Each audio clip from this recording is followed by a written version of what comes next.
So Andy, start off the show with this question. So you actually do think Jesus is who he said that he was?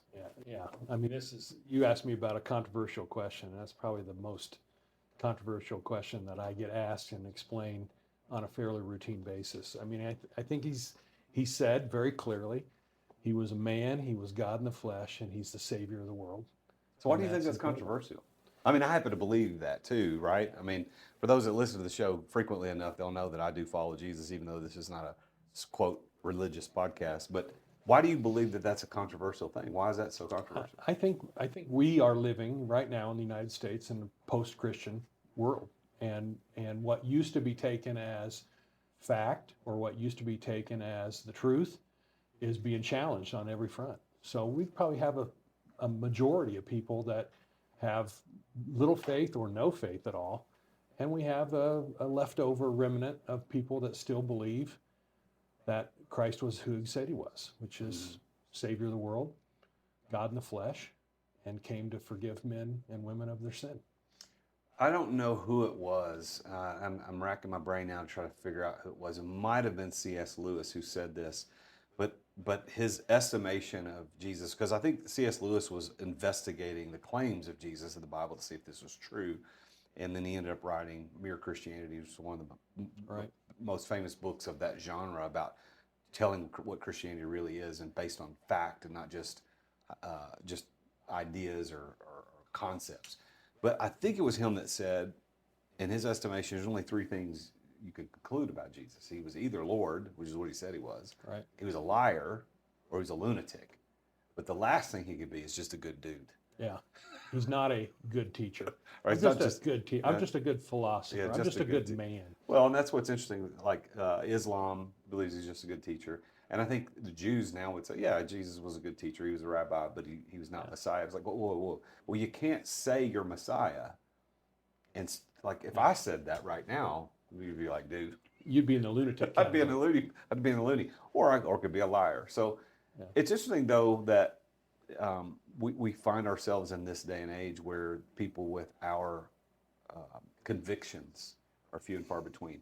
I meet people that say they follow Jesus. I meet people that say I go to church or whatever they want to say, but not a lot of people are as bold about it as you are. Because I asked you, what's a controversial thing? And that's what you wanted to go with. It's like, all right, I'm good, because that's what I go with too. I've had people tell me I'm nuts. I've had people tell me, well, that's good for you. I've had people tell me, I don't think that's the truth. I've heard a lot. But you look at just the basics. Just look at the history. The history is Jesus lived as a person, lived as a man, and he was crucified by the Roman government. 3 days later, his tomb's empty. All the Jewish people had to do, or all the Roman authorities had to do, and there were at least 16 people guarding his tomb, soldiers guarding his tomb, because they thought maybe somebody'd come try to steal him, and nobody can produce a body. So what happened? Maybe what happened is the explanation that he gave, which is, I'm going to rise again from the dead on the third day. And I think he did that. So forget all the miracles and forget all the biblical accounts of what he did, what he taught, what he said. Just produce a body, guys. We just need to have the murder weapon, and we need to have the person that was murdered. That's the key. And they can't produce it. So how does this play into your life as an entrepreneur, as a business owner? What effect or what role does that play in your day-to-day operations as an owner? I think it makes everything I do revolve around that central thought. So I don't answer to the authorities, although I'm under the authority. I answer ultimately to God, and I try to keep a clear conscience in front of him, before him. So I want to do things. I want to do things right. I want to give it my best effort. I want to be loyal. I was a Boy Scout growing up, so I always go back to trustworthy, loyal, helpful, friendly, courteous, kind, obedient, cheerful, thrifty, brave, clean, and reverent. And it's a good list. Yeah. Fruits of the Spirit are love, joy, peace, patience, kindness, goodness, faithfulness, gentleness, and self-control. How's that for a good list of what you want to be known for? Yeah. It's a good list. So if you practice that, it works out. So in the business world, there are people who, and you run an investment banking firm called SDR Ventures. We're talking with Andy Limes today on the podcast. He's the founder of SDR Ventures, which we're going to talk about here in a little bit. But there are a lot of people in the business world that that run what they call Christian businesses, and they put the Jesus fish on their logo and the sign. And then there are other people who run businesses but they are followers of Jesus, Christians or whatever, but they don't use that as a platform. Do you see a difference, or do you have an opinion of how you run your business and how other people do theirs? Yeah, I always tell people I don't want to lead with that fact, because if you lead with that fact, almost always you hear, "Oh yeah, I've been taken advantage of by so many people who've claimed to know Christ." Yeah, And so I let it come up in the conversation when it comes up in the conversation. It's not a requirement. It's not you know, it's not a truth or lie question. It's not a true or false question. It's simply who I am, and a lot of business is really transferring trust from what you know you need to get accomplished to somebody you think can accomplish it. And if you don't trust them, there's nothing good's going to happen. I'm almost suspicious of businesses that have Yeah. a Christian fish on their logo, or they have something. I follow Jesus. I've been a follower of Jesus my whole life. So isn't it weird though? I don't know if that's right. I don't know if that's a cynic in me. Don't you hate that you have to be skeptical? I know it sucks. It really does. If I go into a used car lot or something, or if I go into a furniture store, or if I go into and they got a Christian fish on their thing, I'm like, oh, because I just know that, man, if they do anything sideways, I'm going to think bad things, and I don't want to think bad things. So I think probably like you, I don't run my coaching company or any of my companies on the basis or the foundation of, hey, we're a Christian coaching company. Yeah, do business with me because I love Jesus. Yeah. I'm actually, what's interesting, now that we're talking about this, I wasn't planning on bringing this up today, but recently I've been really kind of wrestling with my coaching platform, and I've got a decent coaching platform. I attract lots of good clients, and a lot of my clients follow Jesus, but I'm not simply going out saying, hey, that's who I want. So I've been having conversations with people who run Christian coaching things and saying, is that what I should be doing? And so I've been going back and forth on that. And I don't know where I am. I'm probably leaning against it, but not coming at it like, hey, I am a Christian, or this is only for Christians, but hey, I want to serve people who are also following Jesus. Yeah, we have a history now of hiring really smart 20 to 30-year-old men and women. And one of the things my wife and I did is we brought them all over for dinner. And I told them the only cost for the dinner is we're going to have a little discussion. This is after I'd known them for 6 months or a year. We're going to have a little discussion about faith. And I was amazed at some of the questions. I wasn't amazed at the questions I came up with. I was amazed at their answers to life's simple questions. And they were very straightforward, but very little training, very little history. Talked to one guy in the firm, said, one of the questions was, what is your experience? What's your religious experience? What's your religious history? What's your faith history? And he said, I've been in church twice in my life, once for my grandma's funeral and once for an AP test. And I thought, that's bizarre from my perspective, right? That's not how I've run my life. But that's where he was coming from. And it's a great place to come from. We had a great discussion. Yeah. One of the ladies, first time she came to one of the dinners, we had 3 or 4 of the dinners, and she pulled a question and named 3 immaterial things. And I thought, oh no, she's not going to got it like that. Said something like, love, logic, and loyal. And I thought, you've actually thought about this a little bit. This is really good. But she had very little background in the church or with Christianity or anything, just no faith commitment whatsoever, which is what I find more than anything else. Not necessarily that I'm so controversial, but that the whole topic has been taboo to talk about. And I just find that really bizarre. Yeah, I wonder at this point in the show how many people have turned it off because they think that this is just going to be a religious show.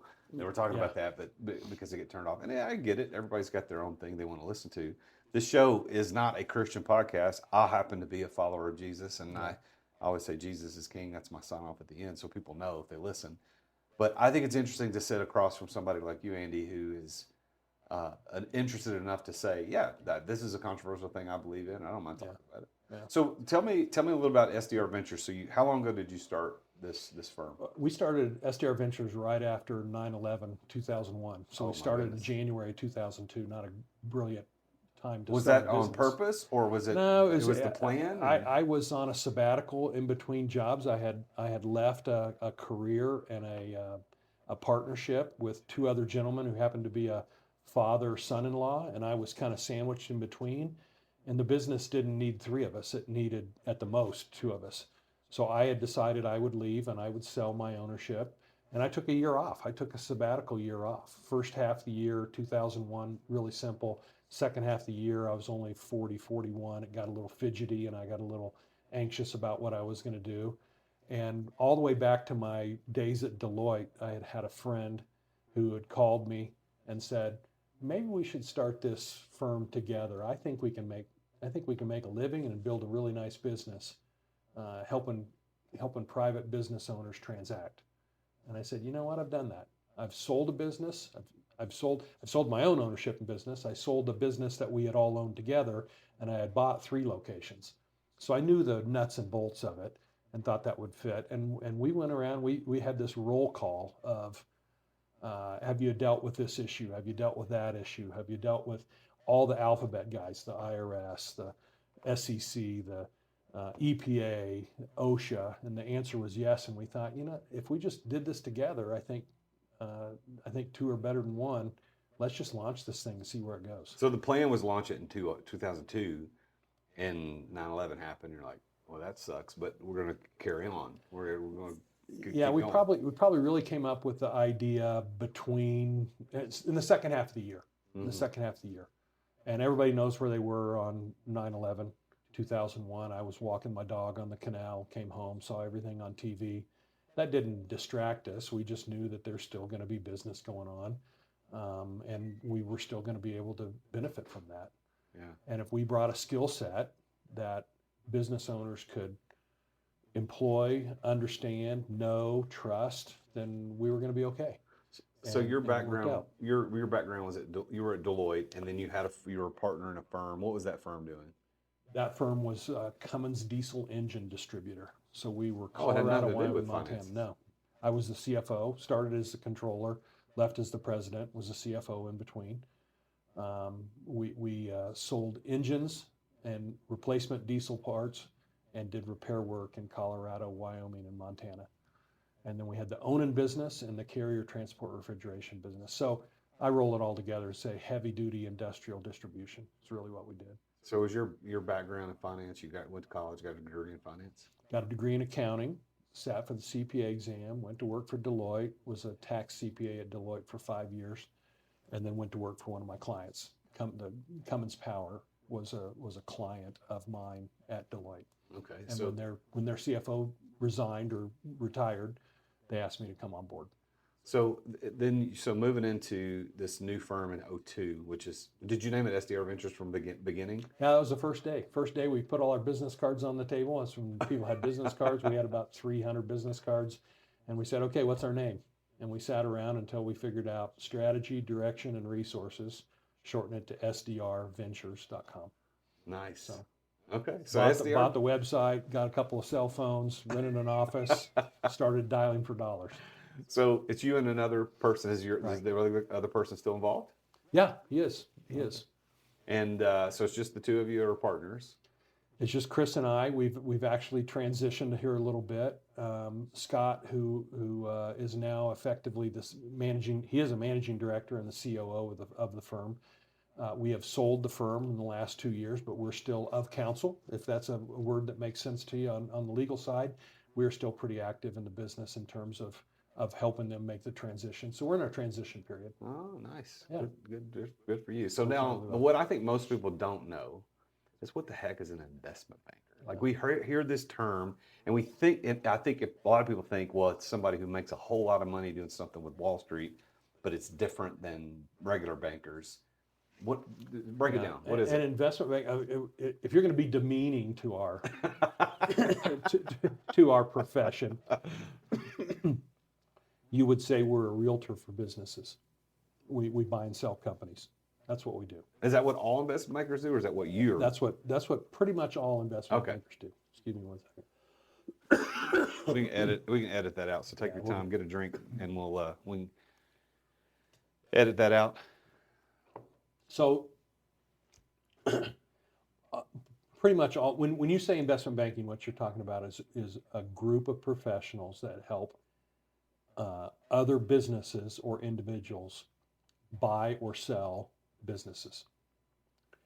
What they don't realize, and maybe what we didn't realize really at the very beginning, was a good solid process takes at least 1,000 hours to buy, sell, trade, combine, merge, divest. Does that have to do with the purchase price, or is it across the board? Excuse me.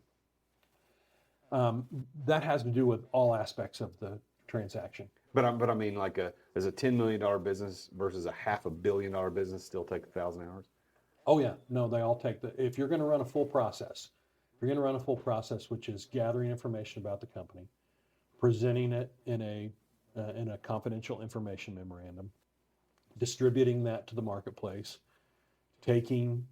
soliciting and taking interests and offers, sorting through that, picking the one that you think would be best for the company, and obviously the company owners have a big say in that, and then running through the process of executing a letter of intent, going through due diligence, setting up financing, and closing the deal with the help of a bunch of attorneys and accountants. It's a minimum of 1,000 hours to get that done. We've had them take over 3,000 hours. We've gotten lucky on a couple and done it in less than 1,000, but for the most part, it's a long process. 1,000 hours is a long time. Yeah. You figure 2,080 hours is the average full year of 40-hour work weeks. Right. So 40 hours times 50 weeks is 2,000 hours. You add those extra 2 weeks, there's another 80. So you're doing half a year's worth of work. Now, it's not one person doing all that work. So Right. it's an you shrink the time, the actual calendar time, but it's still 1,000 man hours in the process. Yeah, and remember I said to run a good process, it's pretty much a minimum of 1,000. So I'd say probably closer to 1,500 to 2,000 is the average amount of time that it takes. And you're going to have a team you're going to have an analyst, you're going to have a vice president, you're going to have a managing director, you're going to have a partner that's kind of overseeing it. So you're going to have bits and pieces of everybody's time. And then the analyst, of course, to run a successful practice, you want the analyst working on 2 or 3 or 4 deals at a time, not just one. Yeah. Because the information flow, the requests, the fulfilling of those requests, the management meetings, the dissemination of information, it's not perfect. It's got a lot of stops and starts and fits and stops. So you just got to get through. You got to get through a lot of time. It takes a pretty solid 9 months to get those, call it 1,500 hours invested by 4 people. So when you and your partner started the business in 2002, how long before you got your first deal? Let's take a quick break to thank our amazing sponsors for making this podcast possible. Hey listeners, a quick message here about something that's been a game changer for my business, and that is Dubb, spelled D-U-B-B. I have been a loyal user of Dubb since they started. I think it was back in 2017, 2018, and I can't say enough good things about their video email platform. With Dubb, I can send personalized video emails that let my energy come through, making every message more engaging. And whether I'm introducing myself to a prospect, connecting people, which is one cool thing that I do with it, or sharing important updates with my clients, Dubb makes it easy and effective. It brings the personal back to sales. Now, here's the best part. They are one of my sponsors of this podcast, and without them, I wouldn't be able to bring this amazing content I bring to you every single week. Because they're a sponsor here, they're offering a special deal just for my listeners. You can head over to therealjasonduncan.com/Dubb. That's therealjasonduncan.com/Dubb, and that's D-U-B-B. And you're going to get 50% off your first 2 months. This is your chance to revolutionize your email game and your video game. Trust me, Dubb has closed more deals for me than anything else. Give it a try. See the difference. Thanks for listening to our sponsors. Now, back to the show. We were an instant success after about 15 years of really hard work. It just takes a while. This is a flywheel effect. I mean, you're pushing hard and you're doing a lot.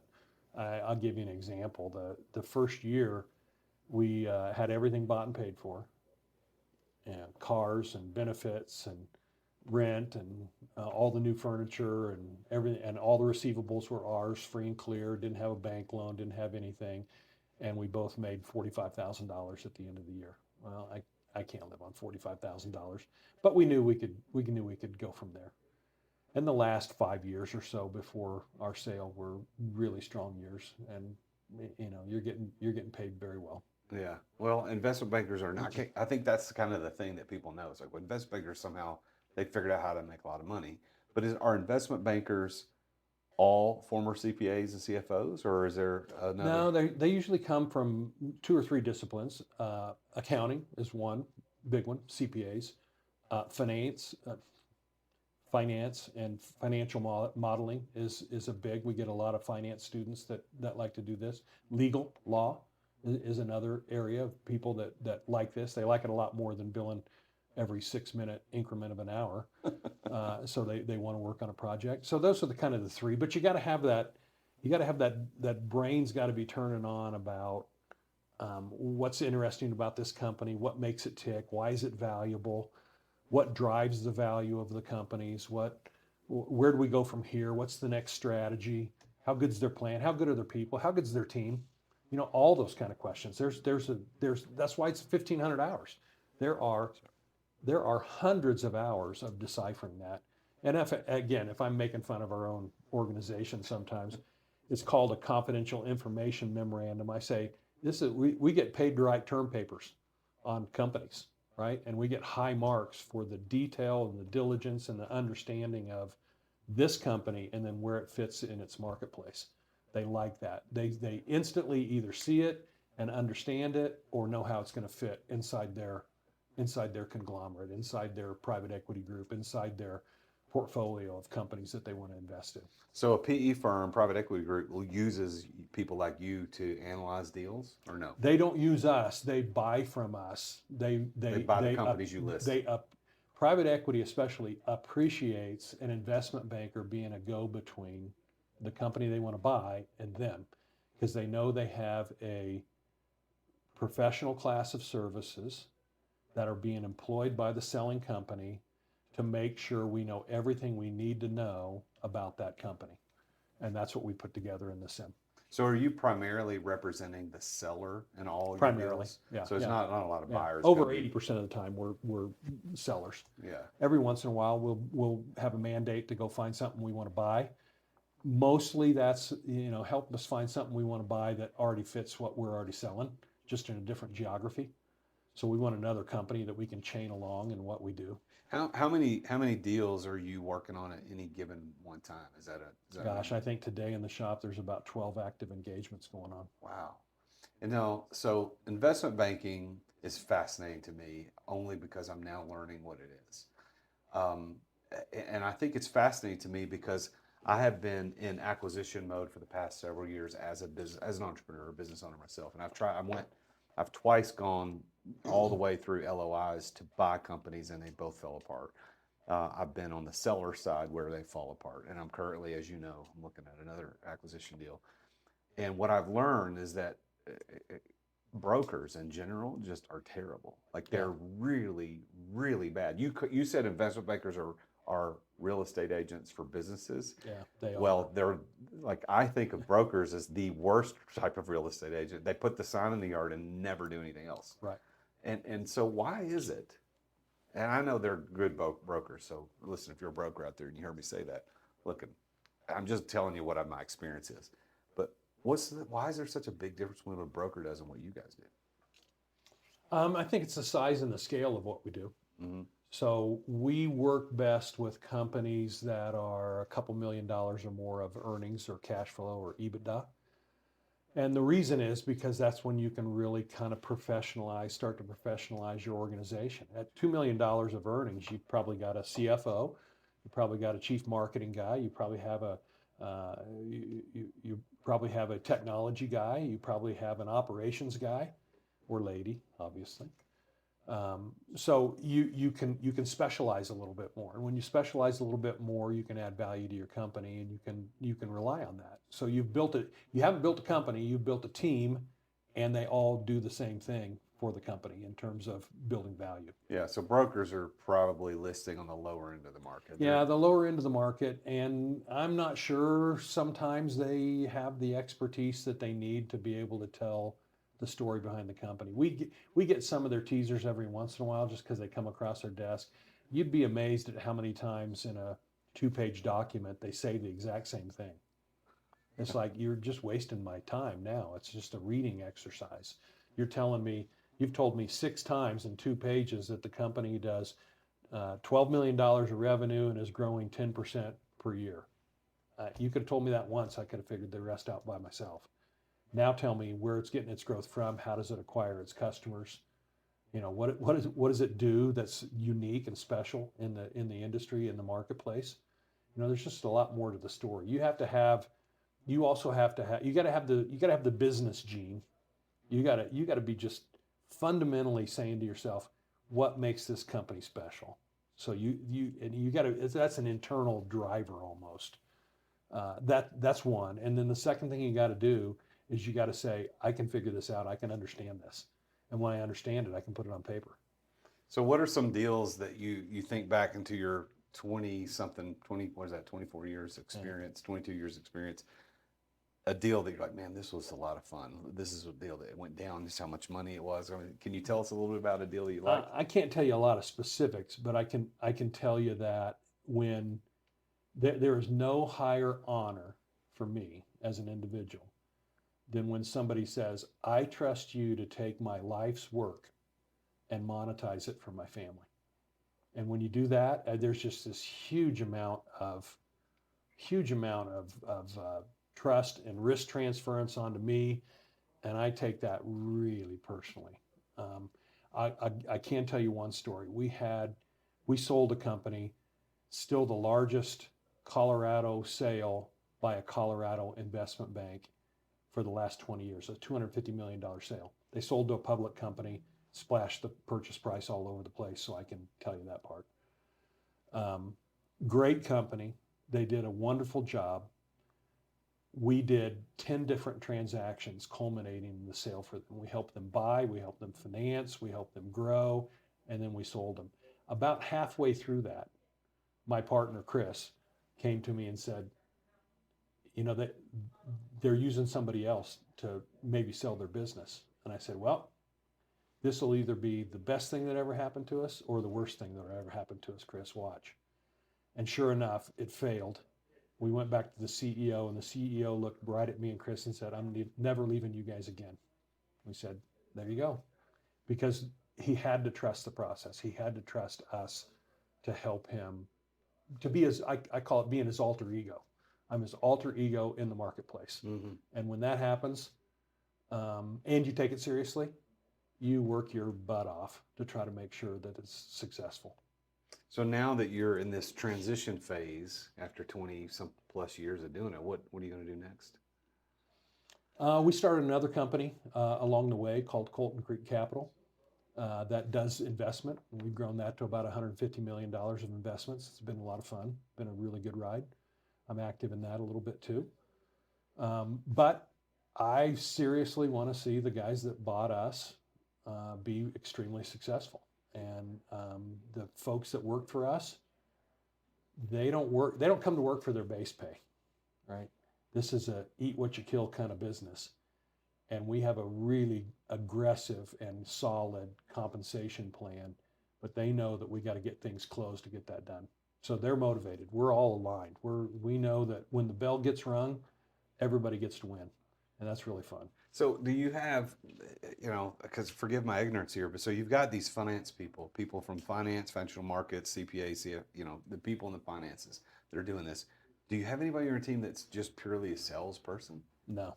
No? So how do you integrate that? Because I know there's a lot of negotiation and sales strategy has to be implemented. Yeah. I heard a sales presentation, a sales seminar one time that said sales is nothing more than transferring trust. And so you want the people that are skilled at what they do whether they're a Jesus follower or not, Yeah. right?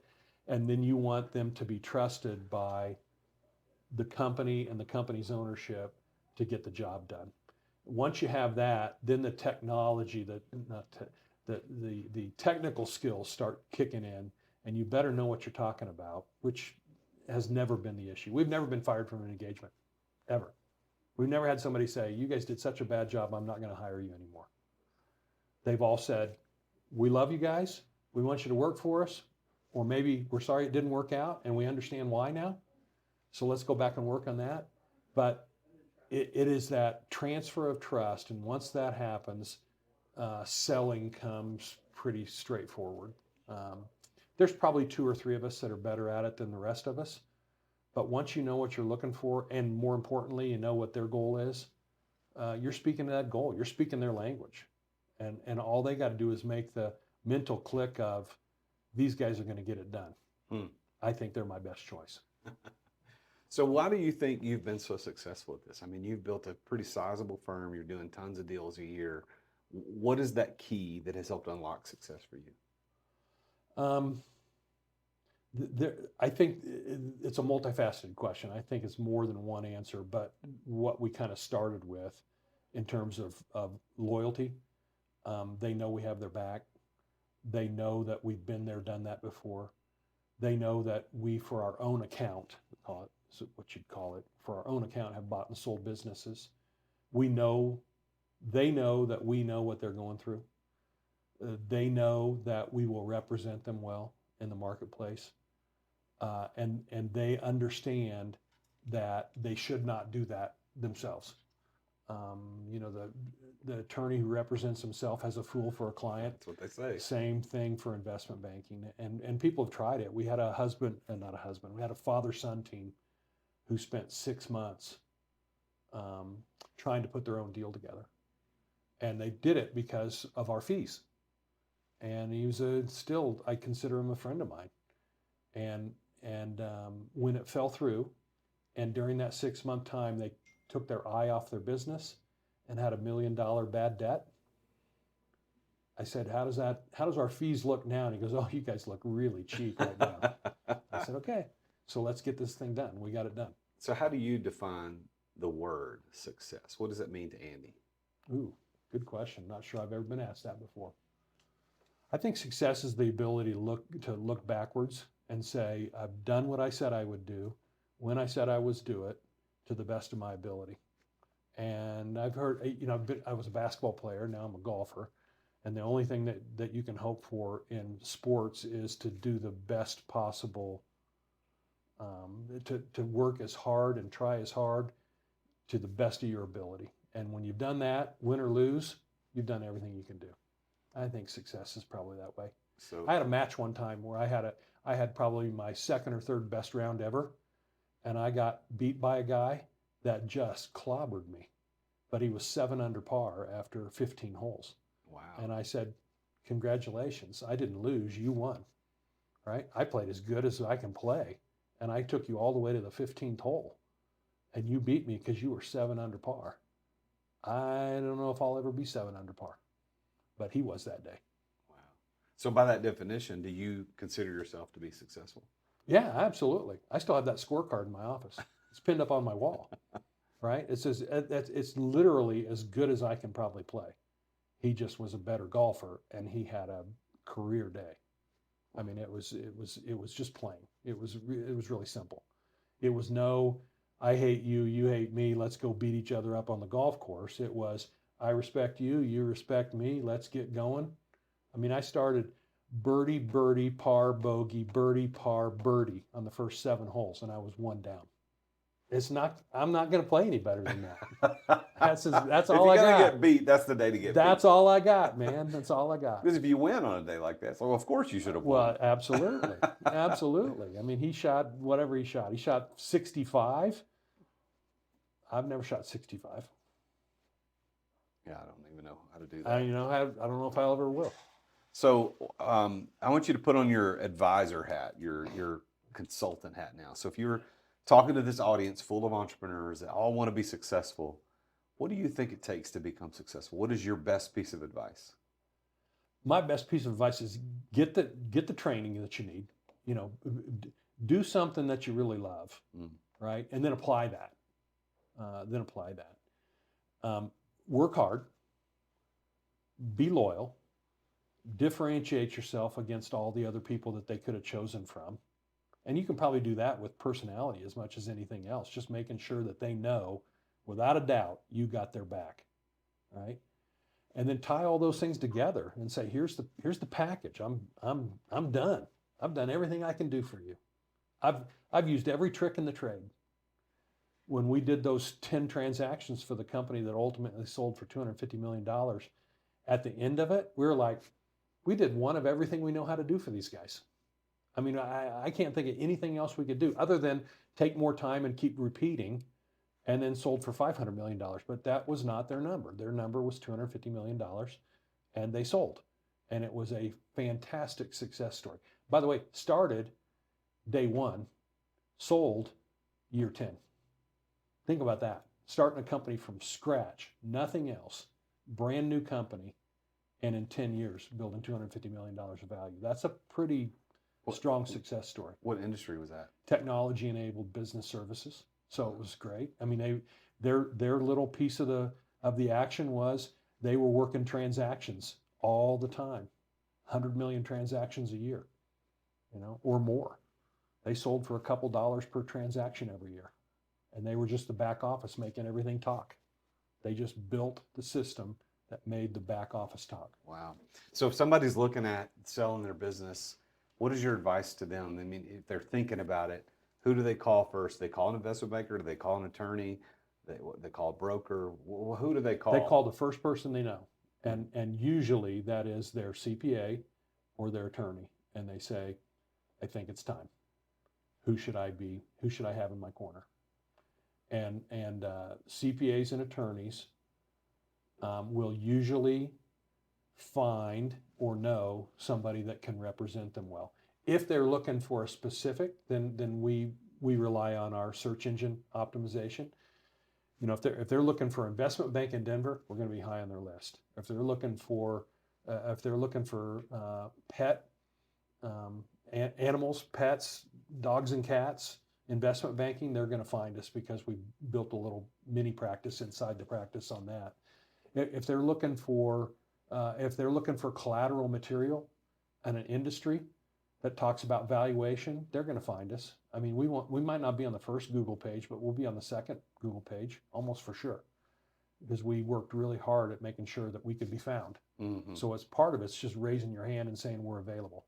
And you do work with, we're actually recording this at Minor Brown's offices in Denver. So you work with Minor Brown as an attorney firm to help through this. But what's that process look like? Yeah, all the way back in the Cummins days, Ned was our attorney when we were buying and selling branches and locations and geographies in the Cummins business, and ultimately represented us when we sold the Cummins business. So I've just got a 40-year relationship with Ned, which is really cool. Probably not quite 40, but pretty darn close. You have to have a law firm, right? You got to have documents. You got to know they're legal. You got to know they're enforceable in the state. But locked doors keep honest men honest. So a good contract keeps otherwise honest people honest, and nobody breaks the rules. But you want to deal with people that, whether it's written or not, they're going to be men and women of their word. Yeah. And if they're men and women of their word, the contract never gets pulled out again, because everybody knows what they signed up for. And even if it turns out bad, 3 record years in a row, and you think it's going to keep going up and to the right, and so do the sellers, and you buy and things go down and to the left, that's the risk of being in business. If you can hold on to the downtime, you're going to catch another roller coaster up. It's going to happen. Yeah. Life is a cycle. Seasons are a cycle. Businesses are a cycle. You can't change that rule. And if you structure it correctly, and you're smart about it, and you're working hard at it, it's going to be successful. You just got to have enough time. With all your experience, is there a specific industry or type of business you said that these have better luck selling than any others? Yeah, well, it's the size first. So what does that anything mean? with a couple $1 million of earnings or more Okay. are going to have more interested parties. And then it's something that's kind of defensible, if you will. You know, you got a space, and you kind of dominate that space. It could be defined as a state. It could be defined as a niche. It could be defined a lot of different ways. But if it's defensible and you can kind of hold on to it, that drives a lot of value. If you can kind of create your own future, if you will, if you can move forward, if you know that work in gets doubled and output goes up, whatever that industry is, if you've got a pretty good line of sight to that kind of results, you're gonna do okay. They're gonna like it. You're gonna like it. Well, Andy, it's been a pleasure having this conversation with you. I'm going to give you the last words. Is there anything you want to leave the audience with, some words of wisdom or anything you want to talk about? Yeah, you know, we haven't talked a lot about risk and downside, but any good business owner understands that there is significant upside because he's willing to take on and insure against the risk on the downside. And I don't mean buying a policy. I mean having systems and processes and people that he can trust and he can verify and he can keep pushing forward. And if he can do that, then the good times are substantially better than the tough times, and he's going to do okay. It's going to be interesting, but it's kind of a gene pool thing too. It's an entrepreneurial. I just got to go do this. I mean, people thought I was crazy when I left Deloitte because I loved what I did at Deloitte, the consulting aspect of it, but I had to try it. I mean, I had to go to work with the guys at the Cummins business as a partner in the business because I just had to do it. And when you find people that just have to do it, and they structure it right, and they're working hard at it, many times works out. And you get to live happily ever after. It's a pretty cool thing. Well, congratulations on all your success and the sale and the new transition that you're going to be going through over the next how many ever months or years. But I know you've worked long and hard for this, so you deserve it. So congrats. Okay. Thanks for being on the show. Thank you. God's been good to us, and I'm a grateful guy. That's good. Well, there you have it. Another successful entrepreneur on his journey to success. This is Andy Lyons with SDR Ventures. If you want to check them out, all you got to do is go to sdrventures.com. They're based right here in Denver, where we're recording on location at the Minor Brown offices. One of their partners they work with as an attorney, as we talked a little bit about. But thank you for tuning into the show. If you haven't left a review or left comments, or subscribe, please do that. It only takes a couple of minutes to do it, and it means the world to me because that just puts us in front of more people. More people can listen to this podcast and hear from people like Andy. Make sure you tune in again next time when I talk with yet another successful entrepreneur, athlete, artist, actor, influencer, somebody that's doing stuff at a high level and how you can tap into their types of success as well. As always, I'm the Real Jason Duncan, and Jesus is King.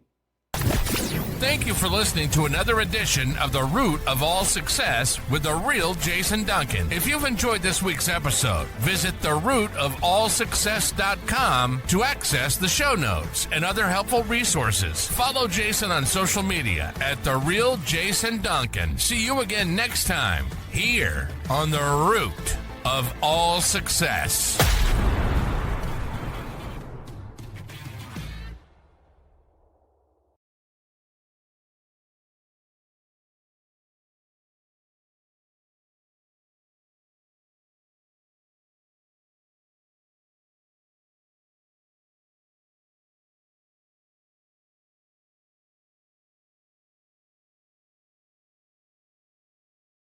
This podcast is a part of the C-Suite Radio Network.